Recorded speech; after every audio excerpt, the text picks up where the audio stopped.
Ақта зауаж, яғни ақта зауаж деген сөзіміз үйлену деген, немесе неке деген сөз. Біз қазақша неке дейміз, бірақ ол араб тілінде никах деген сөз. Үш әріптен тұрады. Міне сол никах сөзінің мағынасы бұл жиналу, қосылу, немесе жақындау деген мағынаны білдіреді. Үйлену деген сөздің мағынасы жақындау, жиналу, немесе қосылу деген мағынаны білдіреді. Бұны біліп алдық. Үйлену деген сөздің мағынасы. Енді шариғаттағы бұның мағынасы еркек пен әйелдің арасындағы байланыстың несі өз ара келісімін, бұл яғни никах дейді, немесе үйлену дейді. Белгілі сөзбен шектелген шариғаттың шартымен келісіледі. Келісім деген, яғни екі ерлі зайыптының, яғни ер мен әйелдің, немесе үйленіп жатқан жігіт пен қыздың арасындағы бұл не? Келісім. Шариғат болатында солай бұл тәржімаланады. Оның жаңағы аудармасы солай. Демек, ер мен әйелдің арасындағы байланыстың келісімі. Кез келген байланыс. Шариғат. Енді оның үкімі деген не? Ол парызы, уәжібі, сүннеті ма, макруы ма, ол үкім. Шариғат оған қандай үкім береді? Бұл үйленуге. Үкімі адамның жағдайына қарап әртүрлі болып келеді. Адамның жағдайына қарап үкімі осы некенің әртүрлі болып келеді. Бұл деген не әртүрлі болып келеді? Біреуге ол уәжіп болады. Үйлену біреуге уәжіп болады, міндет болады. Кейбір адамдарға үйлену міндет болады. Кейбір адамдарға біреуге харам болады. Қалай? Үйлену харам деген қалай нәрсе? Пайғамбардың сүннеті болса, бұл қалай харам болады? Дейді. Оған да сұраққа біз жауап береміз қазір. Енді бір адамдарға үйлену макрух болады. Енді бір адамдарға үйлену мұстахаб болады. Мұстахаб деген сөз, білесіздер, бұл не? Бұл сауап. Үйленсең сауап болады. Үйленбесең ешқандай несі жоқ. Ондай да болады. Ал енді уәжіп деп отырмыз. Кімге үйлену уәжіп болады? Қандай да бір адамға үйлену уәжіп болады? Үйлену уәжіп болады, егер адам балық болса. Балық деген х әрпінен келеді. Балық деген жаңағы сәбилік шақтан ерлік шаққа өткен адам былайша айтқанда. Ол енді ол адамға балағат деген сөз бар. Балағатқа жеткен адам. Балағат деп бізде ер баланы 13 жасқа толса, балағат болып есептеледі. Оған намаз, 5 парызды орындау шамасы келгенше оған парыз болады. Қыз балаға 9 жасынан балағат жасынан келеді деп есептеледі. Ал енді уәжіп болатын адам үйленуге балық болса, яғни балағатқа жетсе, шамасы үйленгендегі бүкіл іске, яғни денсаулығы, дүниесі, бүкіл үйленуге жағдайы келіп тұрса, сонымен бірге харам істен қоюдан өзін тия алмаса, онда ол ерге адамға үйлену не болады? Уәжіп болады, яғни міндет болады. Міндетті түрде оған үйлену керек болады. Егер балағатқа жетсе, жағдайы болып тұрса, денсаулығы болып тұрса, харам нәрсені істеп қоюға, зина жасап қоюға сондай себеп болып тұрса, сондай көптен көп себеп болып тұрып, өзін ұстай алмаса, жаңағындай табиғи немен, Алла тағала жаратқанның несімен, онда не қылады? Ол адамға үйлену уәжіп болады. Тез арада үйлену керек болады. Не дегенде харамнан сақтанудың өзі уәжіп. Талабул халали уәжібін деген пайғамбардың хадисі бар ғой. Яғни халал нәрсені талап қылу бұл адамға, мұсылманға бұл уәжіп, міндет. Халал нәрсені, халал өмірді, халал тіршілікті, халал тағамды, халал өмірді талап қылу мұсылман адамға не? Уәжіп. Ол сүннет емес, уәжіп. Міне, ал енді бұны қысқаша ең керегін біліп алдық. Кімге үйлену уәжіп екенмін деді. Енді екінші харам болады. Кімге харам үйлену? Харам. Адам өзі анық біліп тұрса, егер де оның денсаулығының жоқ екендігін біліп тұр. Яғни өзінің тіршілік жаңағыда үйленгенде өзінің жаңағы қандай да бір міндеттерін атқара алмайтындығын біліп тұрып үйленетін болса, оған харам болады. Себебі үйленген ерлі зайыптылар қызбен жігіт ол жерде бір-біріне уәде береді. Бірінші уәдесі жаңағындай, мен қай уақытта болса да, қиыншылық уақытта болса да, сен ауырып жатсаң да сені тастап кетпеймін. Қиыншылықта бір-бірімізге қараймыз, бір-бірімізге кешірімді, сабырлы боламыз, қолшылық етеміз, халалды халал деп, харамды харам дейміз деп бірнеше уәде жасайды деген куәлардың алдында. Одан кейін енді ант беріп алып, уәде беріп алып, денсаулығы кемей тұрса, оның зайыптың өзінің жаңағы міндетін орындалмай жатса, аманатқа қиянат болады. Міне сол біліп тұрып, дүние жағынан, өзінің мүмкіндігі, денсаулық жағынан мүмкіндігі болмайды. Біліп тұрып, тұрмыс жаңағында неге қидырса, үйленсе, ол үйлену, ол харам болады. Шариғатта шешілмейтін нәрсе жоқ, оның бәрі шешім бар. Бірақ оның алдында жаңағы үлкен нелер бар, жаңағыдай орысша айтқанда варианттар дейді, оны қарау керек. Шариғатта да ол бәрі адам үшін, шариғатта бар адамның пайдасы үшін шыққан пайда болған шариғат деген осыны жақсы түсініп алыңыздар. Енді үшінші адамға үйлену макрух дейді. Макрух деген енді әдепсіздеу. Жаңа орысша айтқанда нежелательно дейді. Орысша айтқанда. Ол қайсы? Ол денсаулығы бар, бірақ дүниесі малы жоқ. Дүниесі малы жоқ. Егер ертең үйленгенде ол далада тұруы мүмкін.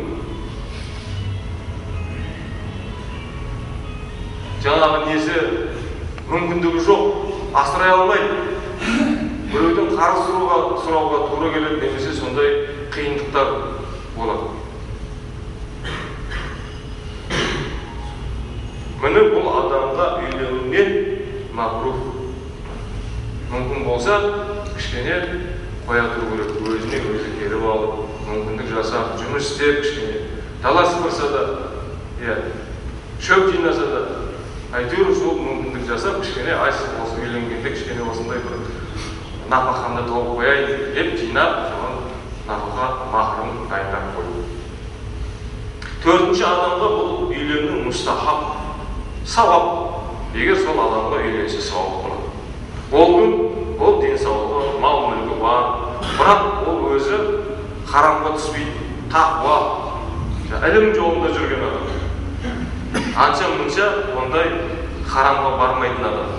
Өзі бір нәрсемен машғұл, яғни машғұл дегеніміз сол бір нәрсемен өзі шұғылданып жүрген адам. Яғни ол іліммен, тақуалықпен, ілім іздеп, ол өз-өзін харамға, жамандыққа, бір сынаға ондай апармайтын адам, соған үйлену мұстахаб, сауап болады.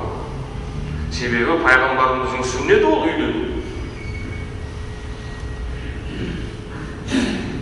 Ан-никаху фаман руиба ан фалайса минни dedi. Кімде-кім менің сүннетімді орындамаса, ол менен емес деген. Ол сүннеті қайсы? Ол неке. 3 сүннет бар үлкен. Соның біріне ол неке.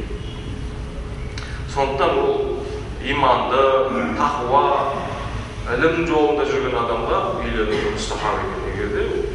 Ал енді кейбір балалар бар, біз білетін балаларымыз жаңағындай шәкірттеріміз бар, қазір осы өзіміздің елімізде, шетте жақсы оқып жатқан, 10 жыл, 5 жыл оқып жатқан сол кішкене некені былай кішкене кейінгі уақытқа қойып, алдымен ілім алайын деп, ілім жолында жүргендер бар.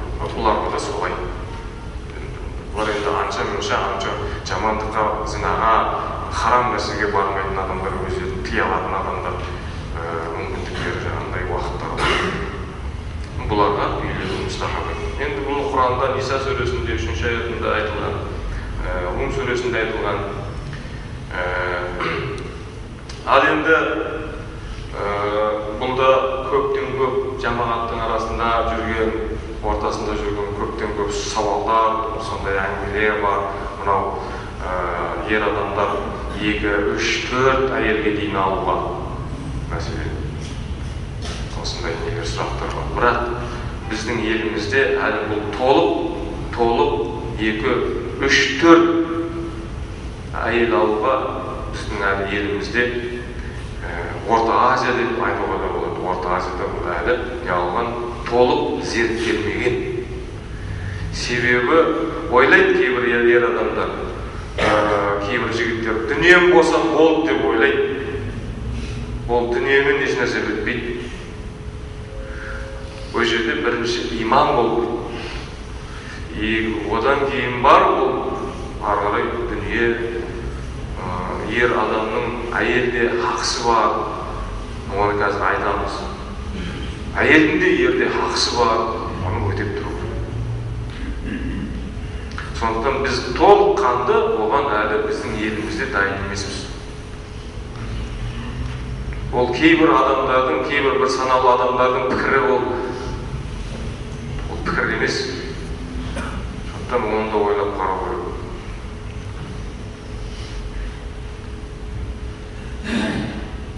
Ислам шариғатында ер мен әйелге Алла Тағаланың несі бір болғанымен, теңдікпен қарағанымен өзінің уазифалары, міндеттері болады. Жаңа айтқанда. Қалаллаху табарака ва тағала. Алла Тағала айтты: "Ва мин аятихи ан халақа лакум мин анфусикум азважан." Садақаллаху азим.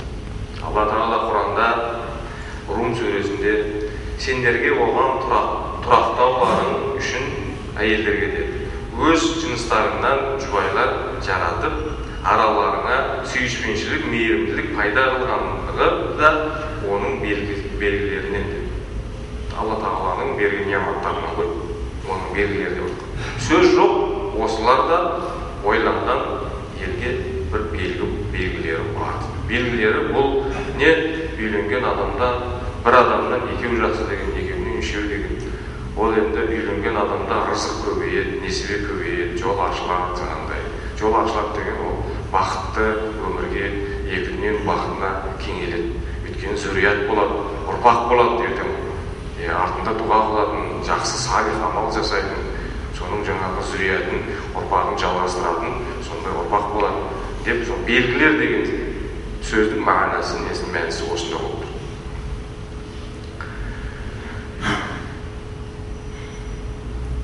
Енді Пайғамбарымыз саллаллаху алейхи ва саллям бір хадисте Абдулла ибн Мас'уд сахаба разиаллаху тағала Пайғамбарымыздың бір хадисін жеткізіп отыр. Ей жігіттер деді. Жігіттер жамағаты сендерден кімнің үйленуге шамасы келсе, онда ол үйленсін деді. Кімнің шамасы келсе, үйленсін деді. Үйлену көзді харамнан тосады деді. Иманы әлсіз адам ол үйленсе де, бала шағасы болса да, кейбір адамдар иманы әлсіздіктің себебімен көшедегі ашық шашып жүрген әйелдерге, қыздарға көз салып қояды. Бұл не? Иманның әлсіздігі. Құдайдан азырақ қорқу, көбірек қорқу. Көз зina дегені сол.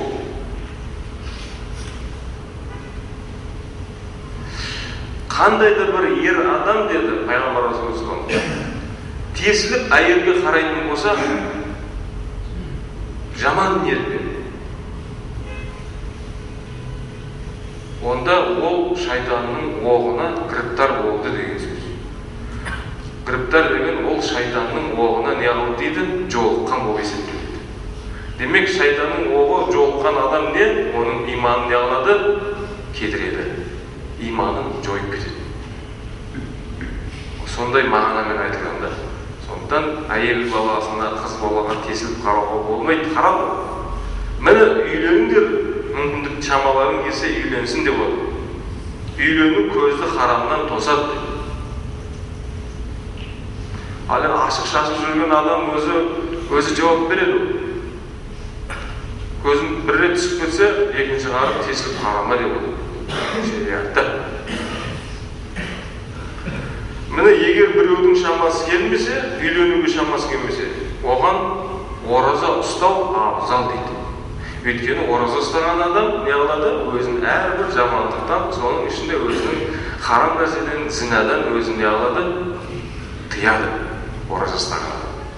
Оразаң қабыл болсын десе, ол барлық жамандықтан не қылады? Өзін тыяды. Ондайға бармайды. Сондай. Зинаға апаратын нәрселерден аулақ болады. Қарау былай тұрсын. Көрдіңіз бе?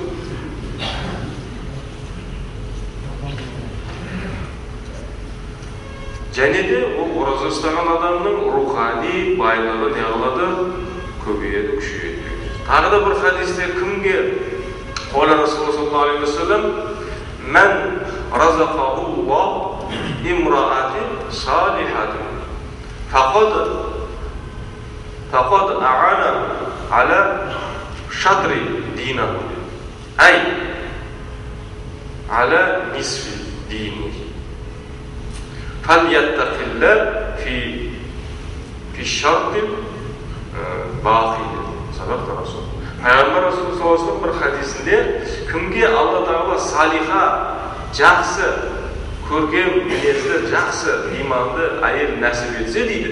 Кімге жақсы әйел нәсіп етсе, оған ақиқатта діннің жартысын Алла Тағала беріпті деді.